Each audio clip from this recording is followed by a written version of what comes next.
warahmatullahi wabarakatuh. Dok, perkenalkan nama saya Irfandi Faisal, NIM channel 11171554. Jadi di sini saya akan melakukan keterampilan CSL6 kedokteran tropis terkait pembuatan apusan darah.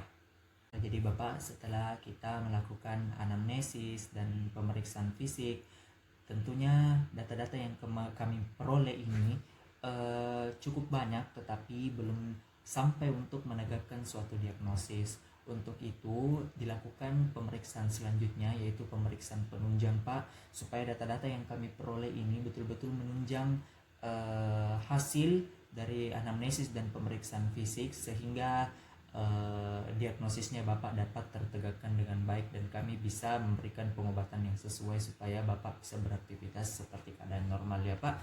Jadi Bapak nanti pada pemeriksaan penunjang kali ini kita akan menggunakan pengambilan apusan darah. Jadi nanti saya sebagai dokter ya Pak akan mungkin sedikit menusuk daerah jarinya Bapak, tetapi jangan khawatir, itu tidak terlalu sakit.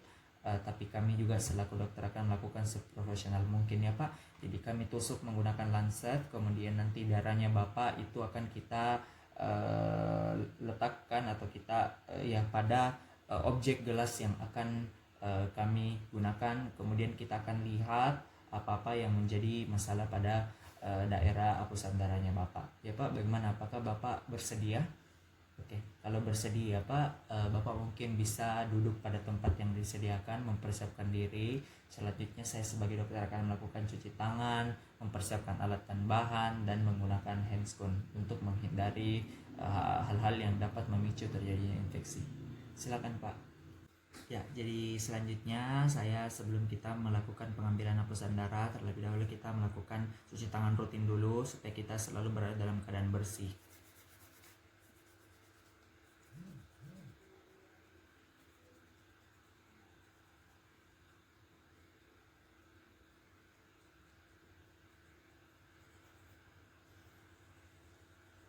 Dan bilas.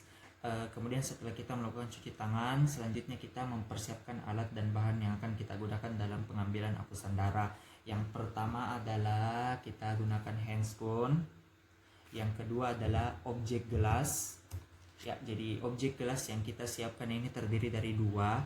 Ada objek gelas yang berfungsi untuk tempat diteteskannya darah, apusan darah tebal dan apusan darah tipis. Kemudian setelah itu ada objek gelas yang bertindak sebagai apusan yang akan menghapus. Kemudian ada lancet beserta dengan jarum lancet. Kemudian ada marker. Jadi nanti kita akan menggunakan marker ini sebagai penanda pasien yang diletakkan atau ditempelkan pada objek gelas. Kemudian adanya kapas alkohol. Setelah kita melakukan cuci tangan rutin dan mempersiapkan alat dan bahan serta menggunakan handscoon untuk mencegah resiko terjadinya infeksi, selanjutnya kita mulai melakukan pengambilan apusan darah. Jadi Bapak boleh tangannya dulu sebentar sekali ya Pak. Oke, jadi permisi ya Pak, jadi mungkin agak sedikit sakit ya Pak, tapi kita sebagai dokter akan melakukannya seprofesional mungkin.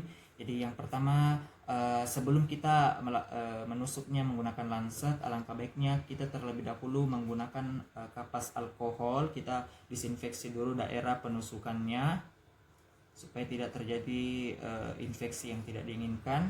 Kemudian setelah itu kalau agak mengering, disitulah kita mulai melakukan penusukan pada daerah jari dari pasien untuk mengambil apusan darah. Permisi ya Pak. Permisi. Nah, setelah didapatkan sudah keluar darahnya pasien, untuk itu kita menggunakan objek gelas yang sudah kita berikan marker. Kemudian kita lakukan penempelan darahnya di objek gelasnya. Yang pertama untuk apusan darah tebal, dan yang kedua untuk apusan darah tipis. Ya baiklah, setelah kita melakukan pengambilan sampel apusan darah, jangan lupa untuk selalu melakukan disinfeksi pada daerah tangannya pasien, baik itu sebelum penusukan maupun setelah pengambilan hapusan darah. Ya, jadi selanjutnya kita mulai. Jadi seperti inilah nampakan pada kaca objek di mana kita sudah meletakkan darah tepi dari pasien. Nah, selanjutnya kita mulai melakukan hapusan darah, yaitu untuk yang pertama ini hapusan darah tipis dan ini hapusan darah tebal. Jadi kita mulai melakukan hapusan darah seperti ini, kemudian kita dorong seperti ini, baru kita dorong untuk menghasilkan hapusan darah yang tipis. Begitu juga yang tebal.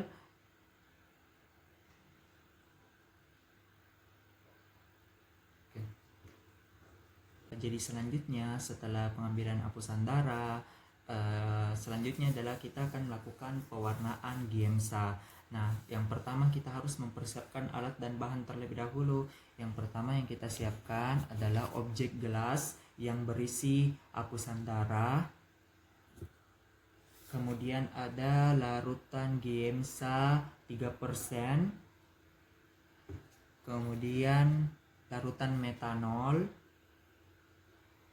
Kemudian ada rak tempat untuk mencuci. Kemudian ada air yang mengalir. Begitu juga dengan handscoon yang saya gunakan. Ya, jadi selanjutnya setelah persiapan alat dan bahan dalam pewarnaan Giemsa, selanjutnya kita mulai melakukan pewarnaan Giemsa. Yang pertama, ketika kaca objek yang berisi hapusan darah sudah siap, kita masukkan ke dalam larutan metanol, namun hanya sampai pada hapusan darah tipisnya, jangan sampai pada hapusan darah tebal, karena tujuannya untuk sebenarnya menfiksasi dari hapusan darah tipisnya. Kita masukkan, kemudian kita angkat, kemudian kita letakkan pada rak, kemudian ditunggu sampai kering. Nah, setelah kita sudah pastikan sudah kering, kemudian kita mulai melakukan penetesan air pada daerah seluruh permukaan kaca objek. Kita lakukan penetesan air pada seluruh daerah permukaan kaca objek. Anggaplah air sudah menggenangi seluruh permukaan kaca objek. Ini dengan tujuan untuk melisiskan sel darah merah pada hapusan darah tebal. Tidak terjadi pada hapusan darah tipis karena kita sudah fiksasi tadi menggunakan metanol. Kemudian setelah kita tunggu sampai 10-15 menit.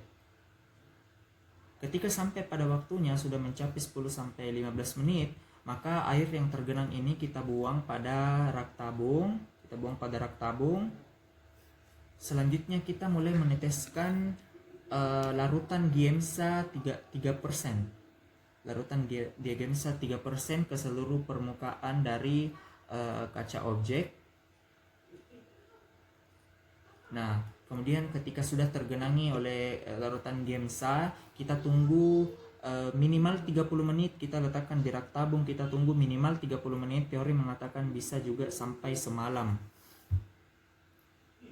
maksimal. Ya, jadi selanjutnya setelah sampai waktunya 30 menit, kemudian kita menggunakan lagi air yang mengalir. Kita bilas menggunakan air yang mengalir.